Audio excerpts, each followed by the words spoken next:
రాష్ట్రంలో ధాన్యం కొనుగోలుకు సంబంధించిన మిల్లర్ల విషయంలో పెద్ద స్కామ్లు జరిగాయని వాటిని బయటపెడతామంటూ బీజేపీ శాసనసభాపక్ష నేత ఏలేటి మహేశ్వర్ రెడ్డి ఆరోపణలకు పౌర సరఫరాల శాఖ కమిషనర్ క్లారిటీ ఇచ్చే ప్రయత్నం చేశారు.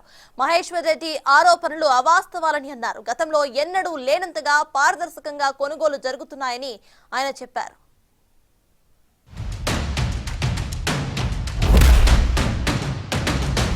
ముఖ్యమంత్రి గారిని నేరుగా అడుగుతా ఉన్నాను. ఈ కుంభకోణం సామాన్య ప్రజానీకం రక్తం దాగినటువంటి కుంభకోణం. సామాన్య ప్రజానీకం ఎంతో కష్టపడి పండించినటువంటి రైతాంగం దగ్గర దోచుకున్నటువంటి ధాన్యం ఒకవైపు అయితే, మరోవైపు మీరు కొనుగోలు చేసి మీరు సీఎంఆర్ కింద ఇచ్చినటువంటి ధాన్యాన్ని బిల్లింగ్ చేసి మనకు రిటర్న్ ఇవ్వకుంటే ఆ కోట్ల రూపాయలకు ఈ ప్రభుత్వం వడ్డీ కడుతున్న మాట వాస్తవం కాదా? మరి మీ స్టాకు రైస్ మిల్లర్ దగ్గర ఉంటే ప్రభుత్వం ఎందుకు వడ్డీ కట్టాలి?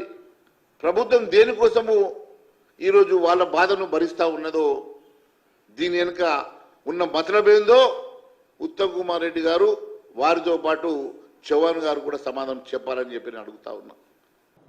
I can't comment on somebody's comment, but last లో అదే చెప్పాను that అదే స్టేట్మెంట్ ఆఫ్ 1,30,00,000 కూడా ఉన్నది. సో అంటే ఒక వ్యక్తి మీద ప్రత్యేకంగా ఈ సమయంలో నేను కమెంట్ చేయము. It is totally falls. This commission this totally falls. ఇప్పుడు జరుగుతున్నటువంటి ప్రొక్యూర్మెంట్ దానికన్నా క్లీన్ ప్రొక్యూర్మెంట్ ఇప్పుడు జరగలేదు.